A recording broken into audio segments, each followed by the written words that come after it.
don't buy or partner with anyone we haven't tried wines from before and gone through the process of selecting them, not just based on the wine quality, but who they are as a business and what they're passionate about as well. We sort of worked out very quickly that we only represent family-owned wineries, and they tend to have a much longer view of agriculture, but also what they're planning to do.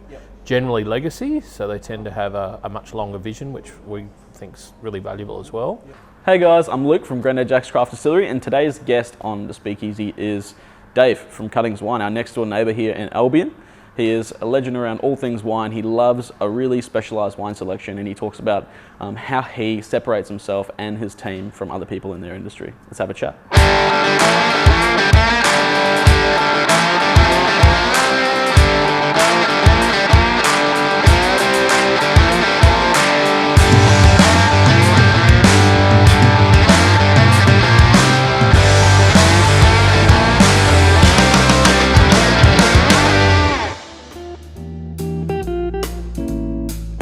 Cheers, mate. Thanks for coming in. Cheers. So if you didn't know already, that is our greenhouse gin with some grapefruit tonic. Delicious. So who are you, mate, for those who don't know? So my name's David. I own a couple of wine wholesale businesses here on Collingwood Street. So we specialise in the supply of wine to the restaurant industry. Yep. We look after a number of premium Australian-owned, family-owned brands, as well as a large import portfolio from big collection from Italy, France, Spain, and a little bit from Austria as well. Yeah, wow. Our business is really focused on supplying restaurant, bar, hospitality. And is there a reason you focus particularly on those on that side of it, and not consumers, or was it just did you have a hospitality background? My background was hospitality. Yep. And it's sort of my passion as well, but this is a way of, I suppose, still being connected to the hospitality industry, but not working late nights and 90 hours a week. And also sort of the way retail in Queensland and licensing is quite restrictive in Queensland. Coles and Woolworths were coming up here in a big way and dominating the retail scene. So we sort of made a strategic decision over 10 years ago now to focus on restaurants, which was our passion anyway, but that sort of forced our hand a bit. That's changing now. I mean, there's a lot of really good independent retailers that are coming back, I suppose, and with more interesting ranges, and we do really well with them, and there's quite a few in the neighbourhood now. So yeah, sort of independent retail and on-premise as restaurants is our business. And you're right next door to us here in Albion. How long have you been at this site? We were a couple of blocks away. We were there for 7 years, but outgrew that warehouse in Pedder Street. Bought here at the end of 2010, which turned out not to be great because we did go underwater in 2011. But yeah, we've been here since then, and it's worked really well for us because we're within 6 k's of the city. We can get wine to our restaurants in that central area really quickly, and so our turnaround for getting stock to people's really quick. And the neighbourhood's changed a lot, obviously, with you guys moving in. What's happening in the street, it's a pretty exciting time. It is kind of one of those things that people get really pedantic about in the styles and things like that. So in choosing the wines and choosing the kind of catalogue you have, is there quite a long process in that? Do you take any of what you learned in hospo before and bring it towards how you choose the range? Yeah, absolutely. We don't buy or partner with anyone we haven't tried wines from before and gone through the process of selecting them, not just based on the wine quality, but who they are as a business and what they're passionate about as well. We sort of worked out very quickly that we only represent family-owned wineries, and they tend to have a much longer view of agriculture, but also what they're planning to do. Generally legacy, so they tend to have a much longer vision, which we think's really valuable as well. But for us, it's sort of, we're small enough that we can really move quite quickly with the changes in what punters and consumers want, and that's something that's changing a lot quicker than it used to. I'm seeing a lot more natural wines and a lot more of that kind of skin contact stuff. Is that kind of generally where it's going? These more kind of almost like limited releases. They're really specific vintages. They're going to be very different the next time it comes out.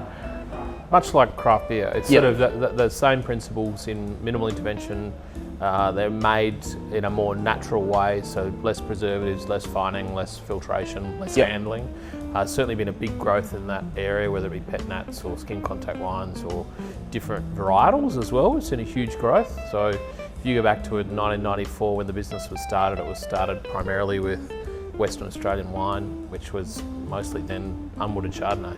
Yeah, wow. Now we're selling, the breadth of what we're selling in terms of grape varieties, and whether it be Sangiovese or Grüner Veltliner or all these other European grape varieties, which even 10 years ago weren't heard of, are now being consumed much more frequently in restaurants and via independent retail. What do you think drives that? Because it is, like, if you looked at it 5 years ago, they're pretty niche. Absolutely. Like now, not so much. You can find them at most bottle shops you go to, but it is like, it's a particular kind of style, a particular kind of flavour. I think it's a macro international change in how people consume alcohol. I think people want to feel better about buying something, and when you feel better about buying something that's an artisan product, whether it be spirit, whether it be beer, or whether it be wine, people don't want to drink the large commercial juggernaut brand that's made by a hedge fund somewhere that's got no soul, no place. Those wines are becoming less attractive to consumers, particularly younger consumers. Younger consumers want to be engaged with product, not just as a drink, but as having a real emotional connection to a brand or a style or a wine. They're generally drinking less, but they're drinking a more premium product that's generally made with a little bit more care and sensitivity. I know for me, I'm the producer of the products here, but I know I get other people to try different stuff because sometimes my palate, I like a bit sweeter, I like a bit more spice forward. So is it the same kind of process when you're picking stuff for the catalogue? Like, okay, I know that I like these type of wines, and if I taste those, I'm going to be like, no, so, Yeah, so what we normally do in our situation is we taste the wines blind, so we hide the branding or labelling or packaging, and taste the wines blind with the team of our salespeople. And there's quite a few different palates in there in terms of what they normally drink, and that's a pretty good sounding board. We're generally all in agreement in terms of we spot faults quite universally. But in terms of, we can also go, well, I don't particularly like that, but I can see where it has a place in the market. But normally someone in the group will go, oh, no, I really like that, or I don't. So having a sort of sounding board of 6 people is good for that, because it gives you a little sort of sound bite of what the market's wanting to do.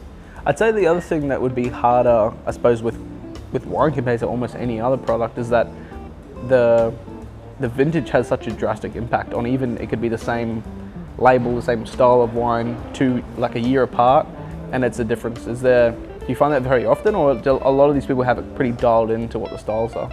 No, that's one of the beauties and horrors of wine, is there's this vintage vagary. It also means that from our perspective, a distilled product is probably, as a distilled based spirits, probably more homogenous, and then you to start with, and then you add on all the interesting elements.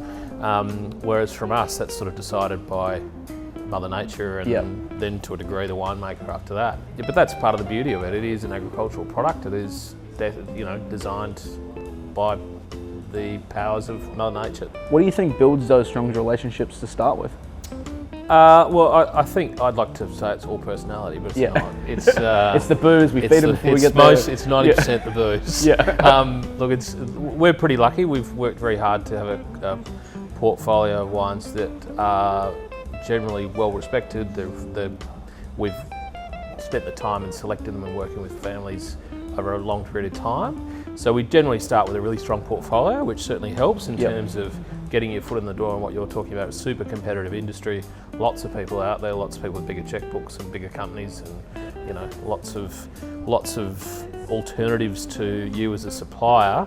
But we start with really good producers, and then what we hope we do is that our sales guys, having come from the industry, add value to the business. They're not annoying. They deliver when they say they're going to deliver.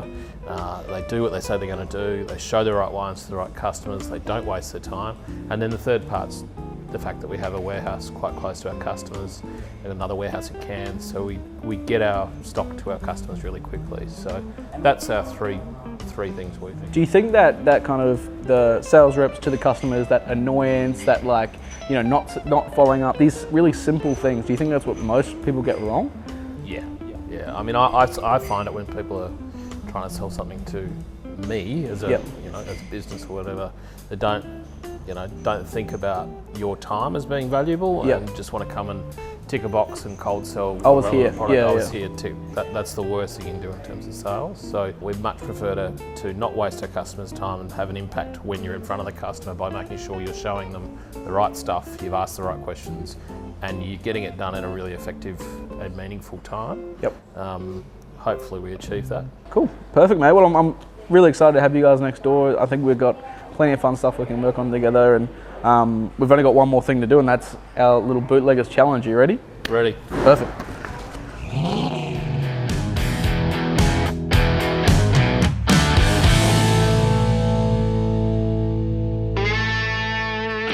So this is the bootlegger challenge.